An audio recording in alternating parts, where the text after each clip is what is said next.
জুনাইত এগৰাকী যুৱতীক অপহৰণ কৰাৰ অভিযোগ। জুনাই আৰু অৰুণাচলৰ ৰুকছিন আৰক্ষী থানাত এজাহাৰ দাখিল। এজনক আটক। জুনাই সমজিলাৰ বলাইপাম বগীনদী গাঁৱৰ এগৰাকী ১৮ বছৰীয়া যুৱতীক অপহৰণ কৰাৰ গুৰুতৰ অভিযোগ উত্থাপন হৈছে। জানিব পৰা মতে যোৱা ৩০ এপ্ৰিল তাৰিখে লখিমপুৰ জিলাৰ লালুকৰ মহিবুৰ ৰহমান নামৰ যুৱকজনে সন্ধিয়া ছোৱালীজনীৰ ঘৰত কোনো লোক নথকাৰ সময়ত ছোৱালীজনীক অপহৰণ কৰি লৈ যায়।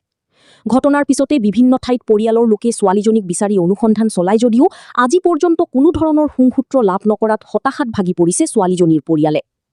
ঘটনা সন্দৰ্ভত ভুক্তভোগী পৰিয়ালৰ লোকে জুনাই আৰক্ষী থানা আৰু অৰুণাচলৰ ৰুকছিন আৰক্ষী থানাত এজাহাৰ দাখিল কৰিছে। এই এজাহাৰৰ ভিত্তিত ৰাজ্য দুখনৰ আৰক্ষীয়ে অভিযান চলাই অৰুণাচল প্ৰদেশৰ চিয়াং জিলাৰ বলেং অঞ্চলৰ পৰা সোধপোছৰ বাবে অভিযুক্ত মহিবুৰ ৰহমানৰ পিতৃক আটক কৰা বুলি জানিব পৰা গৈছে। এই ঘটনাই সমগ্ৰ অঞ্চলটোত তীব্ৰ চাঞ্চল্যৰ সৃষ্টি কৰাৰ লগতে অভিযুক্তক শীঘ্ৰে গ্ৰেপ্তাৰ কৰি যুৱতীগৰাকীক উদ্ধাৰ কৰাৰ দাবী উত্থাপন কৰিছে পৰিয়ালৰ লগতে স্থানীয় লোকে। যোৱা ৩০ তাৰিখে মোৰ ছোৱালীজনী প্ৰায় ৭টা বজাত মানে অপহৰণ কৰি লৈ গৈছে। গম পোৱা মতে মুছলিম সম্প্ৰদায়ৰ মানুহ বুলি লখিমপুৰৰ।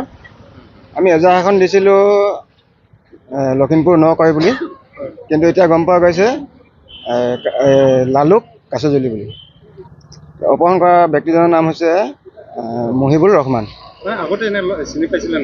আগতে এনেকৈ চিনি নাপাওঁ। এতিয়া আটক কৰা হৈছে ল'ৰাজনৰ বাপেকক।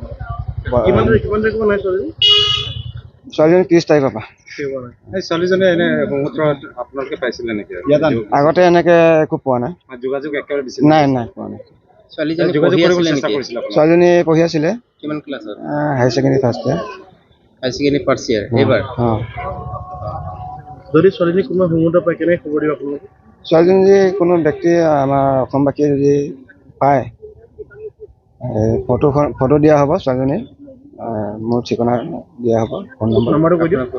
8472891742।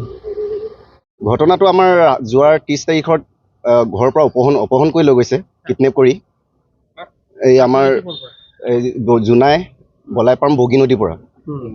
বগীনদী আমাৰ ছোৱালীজনীৰ ঘৰ আমাৰ সোণোৱাল ছোৱালী।